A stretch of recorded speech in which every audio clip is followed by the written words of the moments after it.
तो अभी तक हम लोग जितने टॉपिक्स पढ़े हैं, इलेक्ट्रोस्टैटिक, इलेक्ट्रिक फील्ड हो, चार्जेस हो, या फिर इलेक्ट्रोस्टैटिक कैपेसिटेंस हो, पोटेंशियल हो, इन सब चीज़ों के बारे में जितना भी हम लोगों ने पढ़ा है, वहाँ पर चार्ज रेस्ट पर था। वहाँ पर चार्ज, जितने भी टॉपिक्स हमने पढ़े, जितने भी फिनोमिना हमने पढ़े, वहाँ पर सबको ये मान के चला गया कि charge is at rest.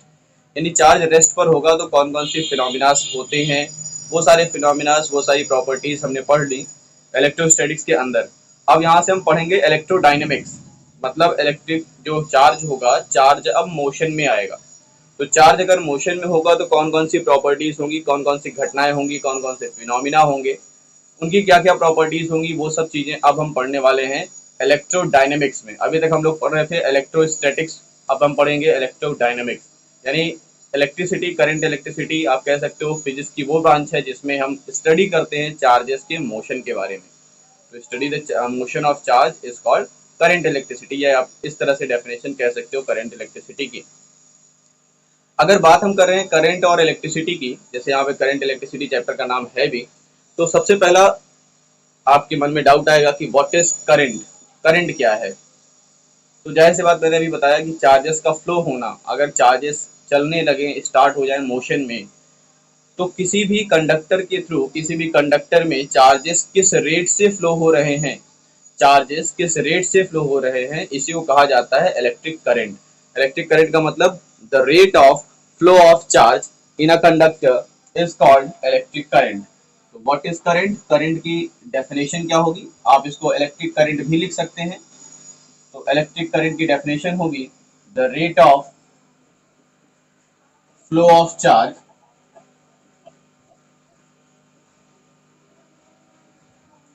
Flow of charge in a conductor is called electric current.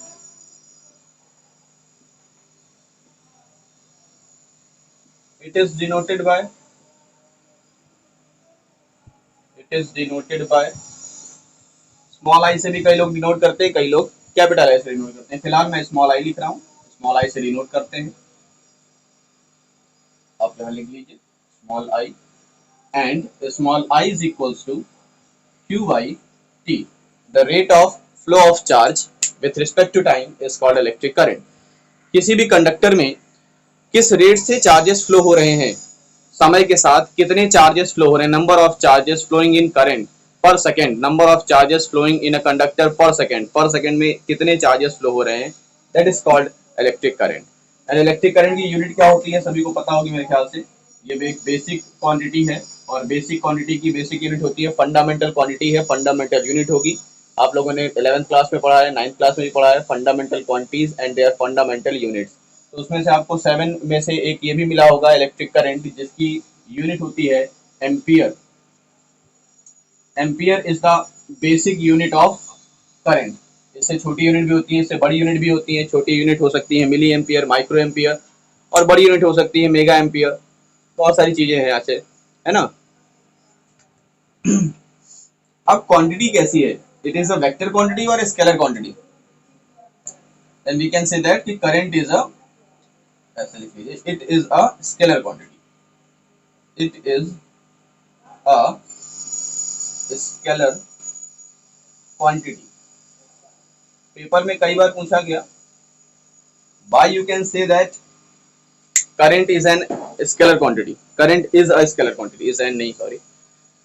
Paper में पूछा जाता है कि आप करंट को स्केलर क्वांटिटी क्यों कहते हैं, या फिर क्वेश्चन में इस तरह से पेपर में पूछा जा सकता है, पूछा जाता भी है कि prove that current is an electric, current is a vector quantity, नहीं, current is a scalar quantity, sorry, current is a scalar quantity, ऐसा पूछा जाता है। पेपर में कई बार पूछा भी गया, पेपर में आ चुका है कि प्रूव करिए ये करंट जो है वो कैसी क्वांटिटी होती है, एक स्केलर क्वांटिटी होती है। तो कैसे प्रूव करेंगे कि स्केलर क्वांटिटी है। इतनी चीजें समझ में आ गई हैं जो मैंने समझाया, पहली चीज तो ये बता दो।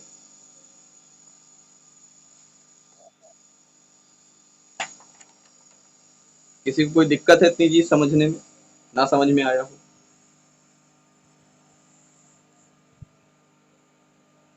इससे पहले करंट को स्केलर और वेक्टर प्रूफ करने से पहले हम ये देखेंगे कि करंट की डायरेक्शन कहाँ होती है, किस डायरेक्शन में करंट चलता है।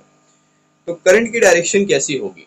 अगर हम चार्जेस फ्लो कर रहे हैं तो चार्जेस फ्लो होंगे किस डायरेक्शन में, तो करंट की डायरेक्शन क्या होगी, ये थोड़ा सा देखते हैं। तो कन्वेंशन माना गया है, ऐसा कन्वेंशन कहा जाता है कि पॉजिटिव चार्ज जिस डायरेक्शन में फ्लो होते हैं, पॉजिटिव चार्ज जिस डायरेक्शन में फ्लो होते हैं, करंट की डायरेक्शन वही मानी जाती है। यानी करंट स्केलर क्वांटिटी नहीं, मतलब वेक्टर क्वांटिटी ना होते हुए भी इसकी डायरेक्शन हम कहीं ना कहीं डिफाइन करते हैं विदाउट ये स्केलर क्वांटिटी ना होते हुए भी। अब क्यों नहीं है स्केलर क्वांटिटी, ये भी हम प्रूफ करके भी दिखाएंगे कि स्केलर क्वांटिटी क्यों नहीं है, क्यों हम कह रहे हैं कि स्केलर क्वांटिटी नहीं है, फिर भी डायरेक्शन की जरूरत कहीं ना कहीं पड़ती है, क्योंकि कहीं ना कहीं चीजें ऐसी आ जाएंगी आगे चल करके आप देखेंगे कि जिसकी डायरेक्शन को बताने के लिए आपको करंट की डायरेक्शन का पता होना जरूरी है, बट फिर भी current is a scalar quantity. कैसे, वो भी प्रूफ करते हैं, लेकिन उससे पहले हम ये जानेंगे कि करंट की डायरेक्शन होती कैसे है। करंट की डायरेक्शन फिक्स है। अगर किसी की डायरेक्शन चेंज होती हो समय के साथ, मान लीजिए किसी की डायरेक्शन चेंज हो सकती है, कभी कुछ हो जाए कभी कुछ हो जाए, तब आप कह सकते हो कि हाँ इसकी डायरेक्शन की जरूरत है। बट अगर किसी की डायरेक्शन पहले से फिक्स है, ऑलरेडी फिक्स्ड है, तो वो कैसी क्वांटिटी होगी, स्केलर क्वांटिटी होगी। वेक्टर क्वांटिटी तो वो होती है ना जिसकी डायरेक्शन कभी ना कभी चेंज हो जाए, हो सकता है कि अभी कुछ और है, कंडीशंस अलग हो जाए तो डायरेक्शन चेंज हो जाएगी। बट करंट की डायरेक्शन तो फिक्स हो गई, तो उनकी करंट की डायरेक्शन फिक्स होती है। कैसे फिक्स होती है कि जिस डायरेक्शन में पॉजिटिव चार्ज मूव करेगा, अगर ये पॉजिटिव चार्ज है, पॉजिटिव चार्ज के मूव करने की डायरेक्शन ये है, पॉजिटिव चार्ज इस डायरेक्शन में मूव कर रहे हैं, तो करंट की डायरेक्शन भी यही होगी। यानी current in the direction of moving in the direction of positive charge. Current की डायरेक्शन क्या होगी, पॉजिटिव चार्ज की डायरेक्शन में होगी। लेकिन अगर नेगेटिव चार्ज हो जाए, तो नेगेटिव चार्ज की डायरेक्शन, अगर मान लीजिए नेगेटिव चार्ज की डायरेक्शन ये है, तो इसमें जो करंट, कंडक्टर में जो करंट जनरेट होगी उसकी डायरेक्शन होगी ये डायरेक्शन। यानी नेगेटिव चार्ज के अपोजिट डायरेक्शन में करंट की डायरेक्शन होती है और पॉजिटिव चार्ज के डायरेक्शन में ही करंट की डायरेक्शन होती है। करंट की डायरेक्शन को आप समझोगे, इलेक्ट्रिक फील्ड जिस डायरेक्शन में होगी उसी डायरेक्शन में करंट की डायरेक्शन होगी। करंट की direction is same as electric field, क्योंकि इलेक्ट्रिक फील्ड की डायरेक्शन होती है from positive charge to negative charge. हमने बताया था ये चीज जब हम लोग फर्स्ट चैप्टर पढ़ रहे थे। इलेक्ट्रिक करंट की डायरेक्शन, सॉरी इलेक्ट्रिक चार्ज की या इलेक्ट्रिक फील्ड की डायरेक्शन, इलेक्ट्रिक फील्ड की डायरेक्शन होती है from positive charge to negative charge. Positive charge से नेगेटिव चार्ज की तरफ करंट की उसकी इलेक्ट्रिक फील्ड की डायरेक्शन होती है। और करंट की डायरेक्शन भी हमने देखा कि पॉजिटिव चार्ज जिस डायरेक्शन में चलेगा वही डायरेक्शन किसकी होगी, करंट की डायरेक्शन होगी। तो इट मींस पॉजिटिव चार्ज और इलेक्ट्रिक फील्ड की डायरेक्शन सेम होती है, उसी तरह से इलेक्ट्रिक फील्ड और करंट की डायरेक्शन भी सेम होती है। मे भी समझ में आया होगा। अब हम प्रूव करते हैं कि करंट स्केलर क्वांटिटी है या वेक्टर क्वांटिटी है। कैसे प्रूविंग आप करोगे, क्या करोगे, क्या लिखोगे? तो आपको लिखना होगा, मान लीजिए दो वायर्स हैं, हमारे पास दो वायर हैं, दो वायर, दोनों की डायरेक्शन जो है दोनों पैरेलली जोड़े जाते हैं। यानी दो वायर हैं, एक में 3 एम्पीयर की करंट है और दूसरे में 7 एम्पीयर की करंट है। एक में 3 एम्पीयर की करंट है, दूसरे में 7 एम्पीयर की करंट है, सॉरी 7 नहीं 4 एम्पीयर की करंट है। एक ये वायर है और दूसरी वायर ये है। दोनों वायर एक दूसरे से पैरेलली यहाँ पर परपेंडिकुलरली यानी 90 डिग्री पर यहाँ जोड़ी जाती हैं।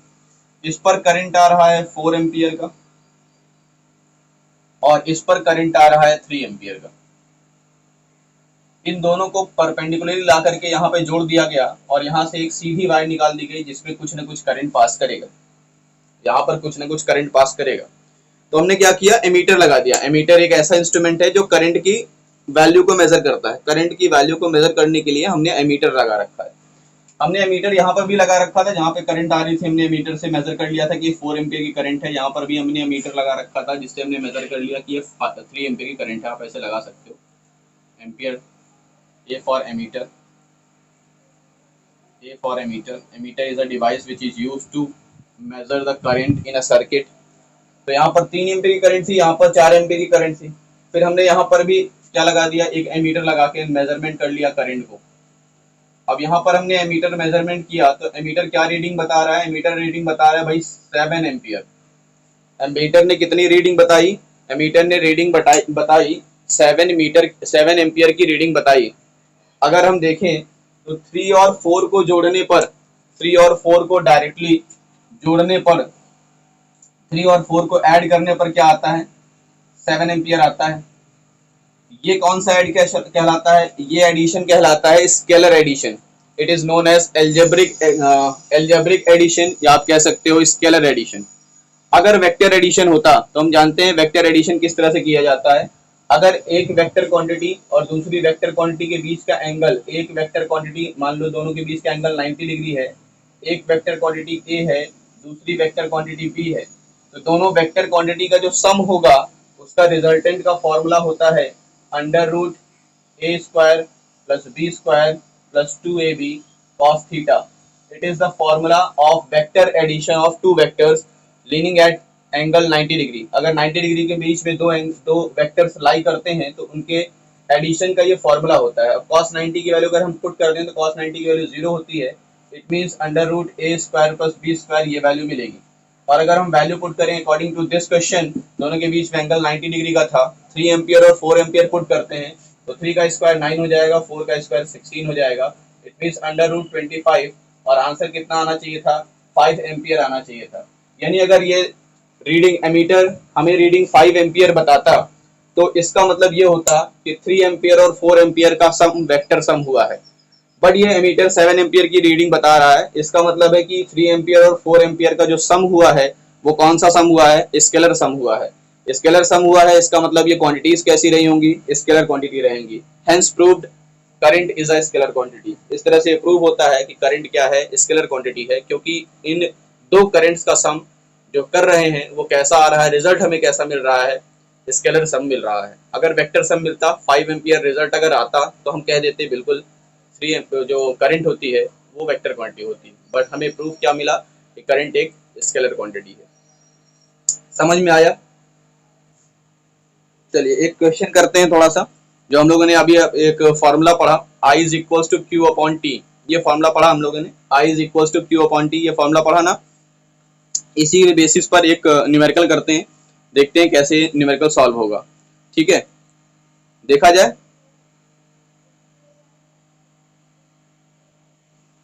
तो चलो एक न्यूमेरिकल लिखते हैं। If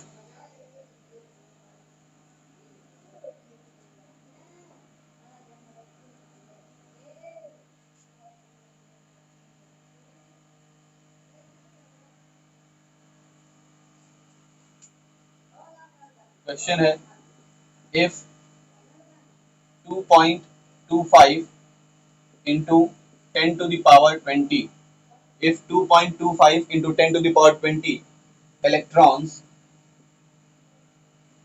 are flowing through a conductor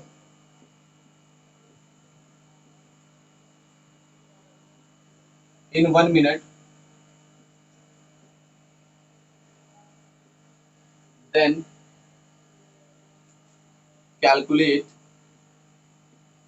the current, electric current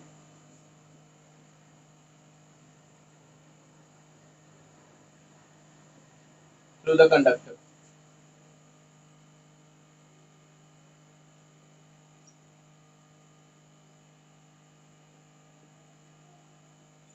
question समझ में आ गया? क्या क्वेश्चन दिया हुआ है? If 2.25 into 10 to the power 20 electrons are flowing through a conductor in 1 minute, then calculate the electric current through the conductor। दिख रहा है सभी को क्वेश्चन?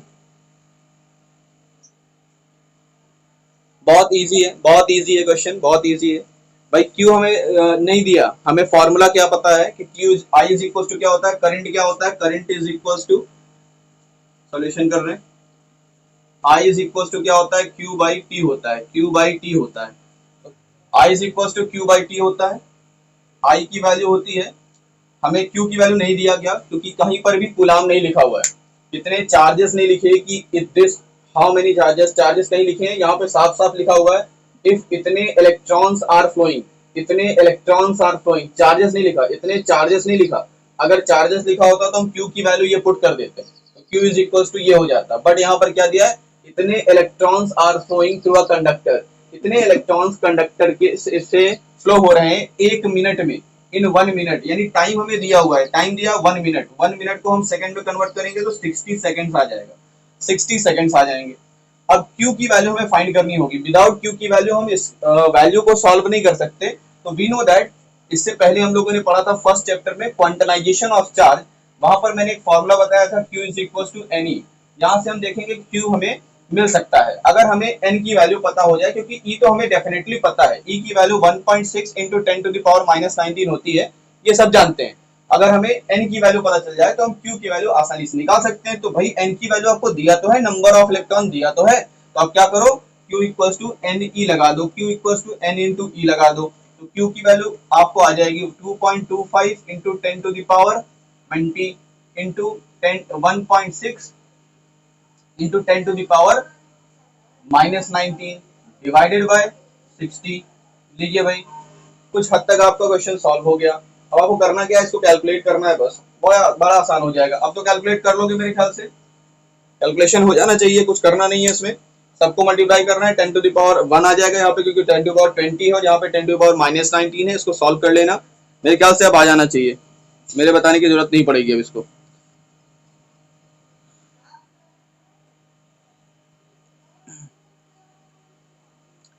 आगे बढ़ाने वाला हूं मैं। नेक्स्ट टॉपिक है इलेक्ट्रोमोटिव फोर्स। अभी तक हम लोगों ने इससे पहले इलेक्ट्रिक पोटेंशियल पढ़ा था, फिर पोटेंशियल डिफरेंस पढ़ा था। इलेक्ट्रिक पोटेंशियल क्या होता है, इलेक्ट्रिक पोटेंशियल डिफरेंस क्या होता है, ये सारी चीजें हम लोगों ने पढ़ रखी थी। अब हमें पढ़ना है इलेक्ट्रोमोटिव फोर्स के बारे में। इस चैप्टर में हम लोग काफी कुछ करंट के बारे में ही पढ़ेंगे, क्योंकि सेल क्या करता है। अगर हम सेल की बात करें, बैटरी की बात करें, तो हम करंट को कैसे बरकरार रखते हैं, किसी सर्किट में करंट कब तक बनी रहेगी, क्या करंट को बनाए रखने के लिए किसी ना किसी चीज की जरूरत पड़ती है कि बस एक बार स्विच ऑन कर दिया, एक बार करंट की जरूरत पड़ गई, बस काम खत्म, करंट चलता रहेगा? नहीं, करंट नहीं चलता रहेगा। करंट को चलाने के लिए हमें किसी न किसी एक्सटर्नल सोर्स की जरूरत पड़ती है जो वर्क करता है। भाई अगर चार्ज मूव करते हैं तभी तो करंट जनरेट होता है, और चार्ज को मूव कराने के लिए क्या करना पड़ेगा, वर्क करना पड़ेगा। हम ये जानते हैं कि कोई भी ऑब्जेक्ट अपने आप मूव नहीं कर सकता, अपने आप कोई भी चीज इस दुनिया में अपने आप कोई भी चीज मूव नहीं कर सकती, उसको मूव कराने के लिए हमें फोर्स लगाना पड़ेगा। और अगर हम फोर्स लगाते हैं और मूवमेंट होता है तो उसे क्या कहा जाता है, वर्क कहा जाता है। अगर फोर्स लगा रहे हैं और मूवमेंट हो रहा है, then we have to do work, we have to do some work, हमें कुछ न कुछ वर्क करना ही पड़ेगा, विदाउट वर्क ऐसा हो ही नहीं सकता। तो अगर हमें करंट को फ्लो कराना ही कराना है, करंट को किसी सर्किट में फ्लो कराते रहना है, करंट को फ्लो कराने का मतलब चार्जेस को फ्लो कराते रहना है, क्योंकि चार्जेस फ्लो होंगे तभी तो करंट बनेगी। तो अगर हमें सर्किट में जरूरत है, हमें बल्ब ऑन करना है, हमें बल्ब जलाना है, तो बल्ब को जलते रहने के लिए जरूरी ये है कि आपके घर में करंट आती रहे। करंट आती रहे इसका मतलब चार्जेस फ्लो होते रहे, चार्जेस फ्लो होने का मतलब आपको वर्क करना पड़ेगा। विदाउट वर्क चार्जेस फ्लो होना पॉसिबल ही नहीं है ना। आप खुद अंदाजा लगाओ कि चार्जेस फ्लो हो रहे हैं, यानी वर्क कोई ना कोई कर रहा होगा, तभी तो चार्जेस फ्लो कर रहे हैं। तो हम किसका यूज कर लेते हैं, हम लोग फिलहाल जो पढ़ने वाले हैं बैटरी का यूज कर सकते हैं, हम लोग सेल का यूज कर सकते हैं। हम लोग अभी ट्रांसफार्मर के बारे में नहीं पढ़ेंगे, इलेक्ट्रिक करंट कहाँ से आती है हमारे घर पे, इससे हमसे अभी मतलब नहीं है फिलहाल। इन फ्यूचर एक दो चैप्टर पढ़ने के बाद जब हम लोग फिफ्थ या सिक्स चैप्टर तक आएंगे, इलेक्ट्रिक करंट जब हम लोग पढ़ेंगे, अल्टरनेटिंग करंट जब हम लोग पढ़ेंगे, तो वहां पर हम लोग डिस्कस करेंगे कि घर पे हमारी जो लाइट आती है उसमें क्या वर्क करना पड़ता है। फिलहाल अभी हमारा काम यह है कि बैटरी वर्क करती है। अगर हमें एक बल्ब जलाना है तो हमें क्या करना पड़ेगा, बैटरी कंटिन्यूअसली यूज करनी पड़ेगी, बैटरी को वर्क करना पड़ेगा। विदाउट बैटरी के वर्क के चार्जेस फ्लो नहीं हो सकते, कंटिन्यूअसली फ्लो ऑफ चार्जेस बरकरार नहीं रह सकता। तो जैसे हम लोग मोबाइल यूज करते हैं, मोबाइल यूज करने के लिए हम लोग चार्जिंग में लगा देते हैं, चार्ज हो जाता है, चार्ज होने के बाद चार्ज होता है, आप खुद कहते हो मोबाइल चार्ज हो गया, तो मोबाइल चार्ज होने का मतलब यही चार्जेस की बात हो रही है जो हम लोग पढ़ रहे हैं इस समय। तो हम लोग नॉर्मल भाषा में मोबाइल को चार्ज तो कर लेते हैं, बट हम ये जान नहीं पाते कि मोबाइल के चार्ज है क्या, व्हाट इज चार्ज। तो चार्ज यही है जो फ्लो होगा और करंट बनेगी। आप स्क्रीन ऑन करते हो, मोबाइल का स्क्रीन ऑन करते हो, लाइट जल जाती है, स्क्रीन ऑन होती है ना, फंक्शंस बहुत सारे वर्क करते हो आप। तो आप किस वजह से मोबाइल को यूज क्यों कर पा रहे हैं, क्योंकि बैटरी के अंदर से पावर ली जा रही है, बैटरी वर्क कर रही है, बैटरी वर्क करती रहती है, चार्जेस का फ्लो कराती रहती है। विदाउट वर्क अगर बैटरी वर्क करना बंद कर दे तो चार्जेस का फ्लो होना बंद हो जाएगा और करंट आनी बंद हो जाएगी, फिर आपको मोबाइल भी काम नहीं करेगा। तो इसका मतलब मेरे कहने का सिर्फ और सिर्फ एक मकसद था कि हमें क्या करना पड़ता है, करंट को बरकरार रखने के लिए, करंट को बनाए रखने के लिए किसी सर्किट में वर्क करते रहना पड़ता है। वर्क करते रहेंगे तो करंट फ्लो होती रहेगी, इट मीन्स चार्जेस फ्लो होते रहेंगे। ठीक है, तो चलिए अगला टॉपिक हमारा है किसी सेल का इलेक्ट्रोमोटिव फोर्स फाइंड करना। What is electromotive force of a cell? किसी सेल का इलेक्ट्रोमोटिव फोर्स क्या होता है और किसी सेल का पोटेंशियल डिफरेंस क्या होता है। What is potential difference of a cell and what is electromotive force of a cell? किसी सेल का इलेक्ट्रोमोटिव फोर्स क्या होता है और किसी सेल का पोटेंशियल डिफरेंस क्या होता है। तो हम ये जानते हैं अगर कोई सेल है, कोई बैटरी है, तो उसमें दो टर्मिनल्स होते हैं। दो टर्मिनल्स का मतलब एक पॉजिटिव टर्मिनल होगा, एक नेगेटिव टर्मिनल होगा। आप किसी भी प्रकार की कोई भी बैटरी उठा के देख लीजिए, हर एक बैटरी में दो टर्मिनल्स होंगे, एक पॉजिटिव टर्मिनल और एक नेगेटिव टर्मिनल होते हैं। तो अगर हमारे पास हम टॉपिक क्या पढ़ रहे हैं, पहले तो टॉपिक का नाम लिख लिया जाए। क्या पढ़ रहे हैं? ईएमएफ ऑफ अ सेल, ये टॉपिक पढ़ रहे हैं। EMF of a cell, EMF का फुल फॉर्म है electromotive force. Electromotive force, EMF, electromotive force of a cell. किसी सेल का इलेक्ट्रोमोटिव फोर्स क्या होता है? तो मानते हैं, आप ये जानते भी हैं कि एक पॉजिटिव प्लेट होती है, एक नेगेटिव प्लेट होती है। किसी भी बैटरी की किसी भी सेल में दो प्लेटें होती हैं, एक पॉजिटिव प्लेट, एक नेगेटिव प्लेट। चार्जेस तब तक फ्लो नहीं होते जब तक हम इस पॉजिटिव प्लेट को नेगेटिव प्लेट से ना जोड़ दें। किसी वायर से अगर हम पॉजिटिव प्लेट को नेगेटिव प्लेट से जोड़ देते हैं किसी वायर के थ्रू, तब चार्जेस फ्लो होते हैं from positive plate to negative plate. Positive plate से होते हुए नेगेटिव प्लेट की तरफ चार्जेस आना स्टार्ट हो जाते हैं जब हम इसको किसी वायर से जोड़ देते हैं तब। जब तक पॉजिटिव प्लेट को नेगेटिव प्लेट से नहीं जोड़ा जाता तब तक ये ऐसे ही पड़ा रहेगा, कोई वर्क नहीं करेगा। लेकिन जैसे ही हम पॉजिटिव प्लेट से नेगेटिव प्लेट को अटैच करते हैं तो पॉजिटिव चार्ज यहाँ से निकलना स्टार्ट होता है और पॉजिटिव चार्ज नेगेटिव चार्ज की तरफ फ्लो होना स्टार्ट हो जाता है। क्यों फ्लो होता है आप जानते हो? पोटेंशियल डिफरेंस के कारण से, क्योंकि इसका पोटेंशियल पॉजिटिव है, इसका पोटेंशियल नेगेटिव है। पोटेंशियल में काफी डिफरेंस है। मान लीजिए अगर इसका पोटेंशियल +20 वोल्ट है और इसका पोटेंशियल -20 वोल्ट है, तो डिफरेंस कितने का है? 40 का डिफरेंस है। भाई पोटेंशियल डिफरेंस कितना है? 40 का डिफरेंस है। तो इस डिफरेंस की वजह से ये पॉजिटिव चार्ज नेगेटिव चार्ज की तरफ चलता है, क्योंकि हम जानते हैं charges always flow from higher potential to lower potential. हम जानते हैं कि चार्जेस हमेशा हायर पोटेंशियल से लोअर पोटेंशियल की तरफ फ्लो होते हैं। तो इट मीन्स ये चार्जेस हायर पोटेंशियल पर है, +20 पर है, गया फ्लो हुआ किसकी तरफ? नेगेटिव पोटेंशियल की तरफ। यानी चार्जेस जब यहाँ से यहाँ तक फ्लो होंगे, यहाँ से पॉजिटिव से लेकर के नेगेटिव प्लेट तक जाएंगे। एक चार्ज, हम एक चार्ज की बात करें, सिर्फ एक चार्ज को कंसीडर कर लो, तो एक चार्ज पॉजिटिव प्लेट से निकलेगा, धीमे धीमे धीमे धीमे जाते हुए कहाँ पहुंचेगा? नेगेटिव प्लेट पर पहुंचेगा। तो किसी चार्ज को पॉजिटिव प्लेट से नेगेटिव प्लेट तक पहुंचाने में बैटरी क्या कर रही है? सेल क्या कर रही है? वर्क कर रही है। चार्जेस को एक प्लेट से दूसरे प्लेट तक, इस प्लेट से दूसरे प्लेट तक पहुंचाने में क्या कर रहा है? किया जा रहा है। लेकिन अगर हम अंदर की बात करें, क्या ये चार्ज यहाँ से चला होगा, वापस गया होगा यहाँ पर नेगेटिव प्लेट पर, क्या ये वापस पॉजिटिव प्लेट की तरफ आया होगा? जी बिल्कुल आया होगा, क्योंकि ये पूरा एक सर्किट कंप्लीट करेगा, एक पूरा राउंड कंप्लीट करेगा। चार्ज घूमता रहता है, घूमता रहता है, घूमता रहता है। अब बीच में कुछ चार्जेस को हम एब्जॉर्ब कर लेते हैं किसी एक्सटर्नल वर्क के लिए, बात अलग है। धीरे धीरे बैटरी कमजोर हो जाती है, धीरे धीरे उसका पावर कम हो जाता है। बट है क्या कि यहाँ पर कंटिन्यूसली हम क्या कर रहे हैं? इसको चार्ज देते चले जा रहे हैं, तो इसके अंदर से इसके पास भी वापस भी चार्ज आता है। इसको कहते हैं वन कंप्लीट साइकिल, एक साइकिल का कंप्लीट होना।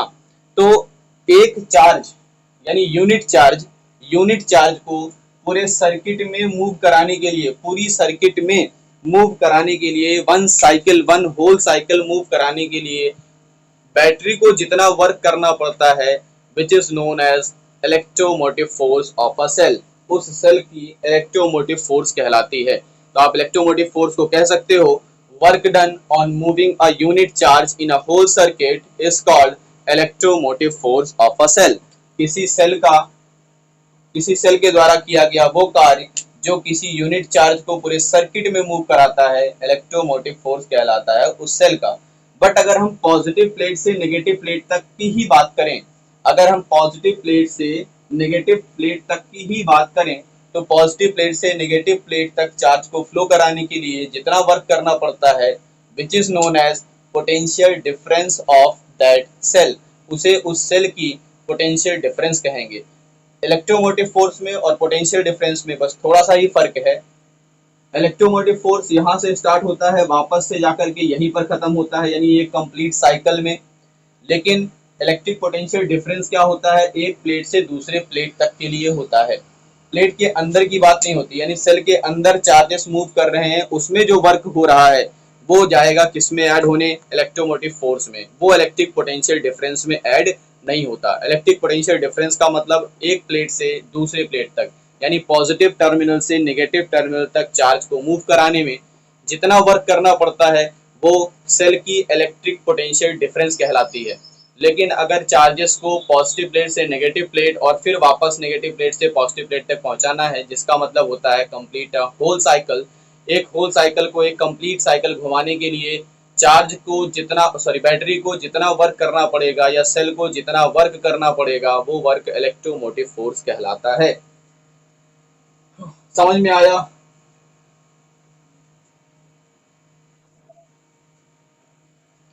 छोटा सा डिफरेंस है इलेक्ट्रोमोटिव फोर्स में और पोटेंशियल डिफरेंस में। इलेक्ट्रोमोटिव फोर्स यहाँ से स्टार्ट होगा, वापस यहीं तक खत्म होगा।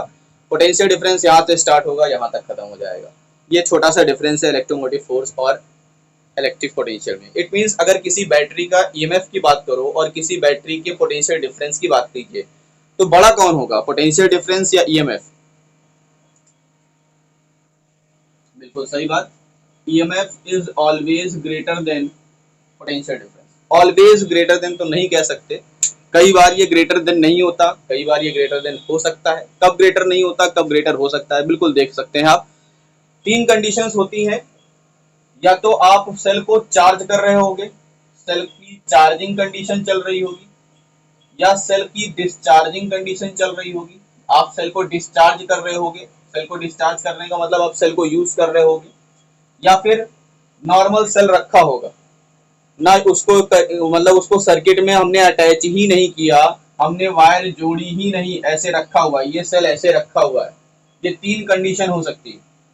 एक तो हम चार्ज कर सकते हैं, एक तो हम यूज कर सकते हैं, एक तो बिना यूज किए हुए ऐसे ही रखा हुआ है।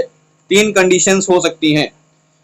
तीनों कंडीशंस के लिए अलग अलग कंडीशंस बनती हैं। अगर चार्जिंग कंडीशन की बात करोगे तो चार्जिंग में ईएमएफ कम होता है, पोटेंशियल ज्यादा होता है। पोटेंशियल ज्यादा होगा तभी चार्ज हो पाएगा, क्योंकि अगर आप एक्सटर्नल वर्क एक प्लेट से दूसरे प्लेट तक का जो वर्क है वो आप एक्सटर्नल दे रहे हो, बाहर से चार्ज करते हो। जैसे हम मोबाइल को चार्जिंग पे लगाते हैं तो मोबाइल की भी तो कुछ ना कुछ, मोबाइल की जो बैटरी है उस बैटरी का कुछ ना कुछ ईएमएफ होगा, वो तो कंटिन्यूसली चल रहा है। अगर हम एक्सटर्नल पावर यानी जो बाहर का सोर्स है वी वाला पोटेंशियल डिफरेंस, अगर ये ज्यादा नहीं करते हैं तो हम चार्जेस अंदर डालेंगे कैसे? तो हमें ये क्या करना पड़ेगा, वी की वैल्यू ज्यादा करनी पड़ेगी ये इलेक्ट्रोमोटिव फोर्स से।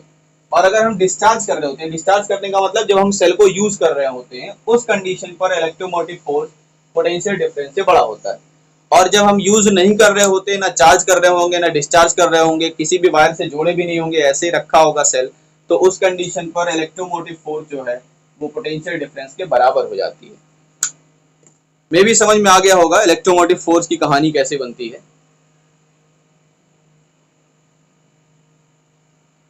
ठीक है, तीनों कंडीशंस, चार्जिंग, डिस्चार्जिंग और नॉट यूजिंग की कंडीशन पर तीनों पे क्यों होता है ऐसा समझ में आ गया। अब देखिए इलेक्ट्रोमोटिव फोर्स जो होता है उसका फॉर्मूला क्या होता है, तो इलेक्ट्रोमोटिव फोर्स का भी फॉर्मूला होता है W/Q0, जैसे हम लोगों ने इलेक्ट्रिक पोटेंशियल का पढ़ा था। इलेक्ट्रिक पोटेंशियल डिफरेंस या इलेक्ट्रिक पोटेंशियल का फॉर्मूला भी यही होता है। दोनों का फॉर्मूला सेम है, क्योंकि work done on unit charge पर दोनों पर बात करते हैं। दोनों की यूनिट सेम होती है, इसकी भी यूनिट वोल्ट होती है और इसकी भी यूनिट क्या होती है, वोल्ट होती है। बस दोनों में फर्क बस इतना ही है, थोड़ा सा स्पेस का डिफरेंस है, एक प्लेट से दूसरे प्लेट तक, और ये पूरे एक कंप्लीट साइकिल में घुमाता है, इतना वर्क डन करना पड़ता है। समझ में आया आज का टॉपिक, आज के जो चीज मैंने पढ़ाई आज? आसान था अभी तक? अगला टॉपिक है internal resistance of a cell. Cell का इंटरनल रेजिस्टेंस क्या होता है? देखो ये सारी चीजें थ्योरेटिकल पार्ट थी, कोई बहुत बड़ी चीज नहीं थी, इसलिए मैंने कुछ लिखवाने की जरूरत नहीं समझी कि मैंने लिखवा दूं, कुछ ऐसा कुछ है। समझ आ ही रहा हूँ, अभी तो नोट्स आपको दूंगा, थोड़ा सा लिखने लायक हो जाए मेरा हाथ तो मैं बिल्कुल नोट से स्टार्ट करूंगा लिखना। ठीक है, तो इंटरनल रेजिस्टेंस क्या होता है? What is internal resistance of a cell? किसी सेल का इंटरनल रेजिस्टेंस। अच्छा, रेजिस्टेंस क्या होता है सभी जानते हो। रेजिस्टेंस क्या है? What is resistance? तो रेजिस्टेंस वही है, अगर चार्ज फ्लो कर रहे हैं तो चार्ज के फ्लो होने में जो रुकावट पैदा होती है उसी को क्या बोलते हैं? रेजिस्टेंस कहा जाता है। रेजिस्टेंस का मतलब है तो क्या होना? चार्जेस के फ्लो होने में रुकावट। चार्जेस अगर फ्लो कर रहे हैं तो फ्लो करने में जो रुकावट पैदा होती है उसी को रेजिस्टेंस कहा जाता है। तो बताइए सेल, भाई ये सेल है, अगर हम सेल को एक सेल की पॉजिटिव टर्मिनल को और नेगेटिव टर्मिनल को एक वायर से हमने जोड़ दिया है तो क्या चार्जेस फ्लो होंगे? बिल्कुल फ्लो होंगे। आप कहेंगे सर बिल्कुल क्यों नहीं फ्लो होंगे, पॉजिटिव टर्मिनल है हायर पोटेंशियल पर है, नेगेटिव टर्मिनल लोअर पोटेंशियल पर है, बिल्कुल फ्लो होंगे। लेकिन ये मुझे बताइए, क्या जब हम चार्जेस अंदर फ्लो कराएंगे, ये जो यहाँ से इस टर्मिनल से इस टर्मिनल पर जब चार्ज जाएगा तो सेल के अंदर रेजिस्टेंस लगेगा? किसकी वजह से? सेल में क्या भरा होता है? सेल में एक लिक्विड भरी होती है जिसको हम क्या कहते हैं? इलेक्ट्रोलाइट कहते हैं। सेल में एक लिक्विड भरा होता है जिसको हम क्या कहते हैं? इलेक्ट्रोलाइट कहते हैं। कई सेल में आजकल जो ड्राई सेल्स आते हैं उसमें लिक्विड ना भर करके कुछ लेड ऑक्साइड का पेस्ट भरा जाता है। तो पेस्ट भी क्या करेगा? रेजिस्टेंस लगाएगा। जैसे बाहर की तरफ हम कोई सर्किट लगा देते हैं, कोई करंट कोई वायर लगा देते हैं तो वो रेजिस्टेंस करता है, वो रेजिस्टेंस अप्लाई करता है जिसे हम एक्सटर्नल रेजिस्टेंस कहते हैं। तो सेल के अंदर कौन रेजिस्ट कर रहा होगा? सेल के अंदर चार्जेस को फ्लो करने से कौन रोकता है? इलेक्ट्रोलाइट रोकता है। उसके अंदर जो इलेक्ट्रोलाइट भरा होता है वो रोकता है। अगर इलेक्ट्रोलाइट ना होता तो हमारी बैटरी गर्म ना होती, आराम से कोई भी काम चल सकता था। लेकिन इलेक्ट्रोलाइट नहीं भरेंगे तो इलेक्ट्रिसिटी प्रोड्यूस भी तो नहीं होगी। तो इलेक्ट्रोलाइट जरूरत भी है और इलेक्ट्रोलाइट हमारी बैटरी को खराब भी करती है, हमारी बैटरी को वीक भी करती है। अगर ये इलेक्ट्रोलाइट ना होता तो हमारी बैटरी का जो ड्यूरेशन हो जाता वो ज्यादा ड्यूरेशन के लिए हो जाता, ज्यादा टाइम के लिए हो जाता। बट बैटरी में इलेक्ट्रोलाइट की भी जरूरत है, वहीं से तो चार्ज ले रहा है, वही तो चार्ज हो जाता है, इलेक्ट्रोलाइट ही तो चार्ज होता है। फिर धीरे धीरे हम उसी इलेक्ट्रोलाइट से आयंस लेते रहते हैं और बैटरी चलती रहती है। कब तक? जब तक इलेक्ट्रोलाइट के आयंस खत्म नहीं हो जाते। जब इलेक्ट्रोलाइट के आयंस खत्म हो जाते हैं तो फिर से वो हमें उसको दोबारा से चार्ज करना पड़ जाता है। तो इंटरनल रेजिस्टेंस क्या है? Internal resistance is that resistance which is applied on battery या due to battery by electrolyte. Electrolyte के कारण से जो चार्जेस जो रेजिस्टेंस लगता है उस रेजिस्टेंस को कहा जाता है internal resistance of a cell. क्या कहा जाता है? Internal resistance of a cell. It is denoted by small R. जैसे हम एक्सटर्नल रेजिस्टेंस को कैपिटल आर से डिनोट करते हैं वैसे इंटरनल रेजिस्टेंस को स्मॉल आर से डिनोट किया जाता है। प्रॉपर्टीज सेम है, उसकी भी यूनिट की बात करें तो जैसे रेजिस्टेंस की यूनिट ओम होती है वैसे उसी तरीके से इंटरनल रेजिस्टेंस की भी यूनिट ओम ही होती है, कोई नया यूनिट नहीं आएगा। बट आपको इतना जानना है कि इंटरनल रेजिस्टेंस एक टर्म है। इंटरनल रेजिस्टेंस कहाँ लगता है? बैटरी के अंदर लगता है, बैटरी के बाहर नहीं लगेगा, बैटरी के अंदर लगेगा। नाम से ही समझ में आ रहा होगा इंटरनल रेजिस्टेंस कौन लगाता है? तो इलेक्ट्रोलाइट लगाता है जो बैटरी के बीच में भरा होता है। बैटरी के प्लेट्स के बीच में जो भरा होता है लिक्विड, वो लिक्विड अप्लाई करता है इंटरनल रेजिस्टेंस सेल को। समझ में आया कुछ आज का टॉपिक, जितनी भी चीजें मैंने पढ़ाई आज? कोई दिक्कत हो किसी को तो पूछ सकते हो, क्योंकि क्लास अब ज़्यादा टाइम बचा नहीं है इसलिए मैं बोल रहा हूँ। अगला टॉपिक पढ़ाऊंगा तो टाइम ओवर हो जाएगा, वो खत्म भी नहीं हो पाएगा। कल हम लोग पढ़ेंगे ओम्स, कल मतलब नेक्स्ट डे जब भी नेक्स्ट क्लास रहेगी, थर्सडे को नेक्स्ट क्लास रहेगी तो हम लोग पढ़ेंगे ओम्स लॉ। ओम्स लॉ, उसके बाद फिर कंडक्टर रेजिस्टेंस। अब तो आपके कोर्स से हट चुका है, कार्बन रजिस्टर हट चुका है, तो कार्बन रजिस्टर हमको नहीं पढ़ना है, सीरीज कॉम्बिनेशन नहीं पढ़ना है, पैरेलल कॉम्बिनेशन ऑफ रेजिस्टेंस नहीं पढ़ना है। ये सारी चीज़ें कोर्स से हटाई जा चुकी हैं, तो उसको नहीं पढ़ना है। सिंपल है, आसान से आगे बढ़ेंगे, जितना टॉपिक है उतना टॉपिक पढ़ते चलेंगे। ठीक है, समझ में आया है?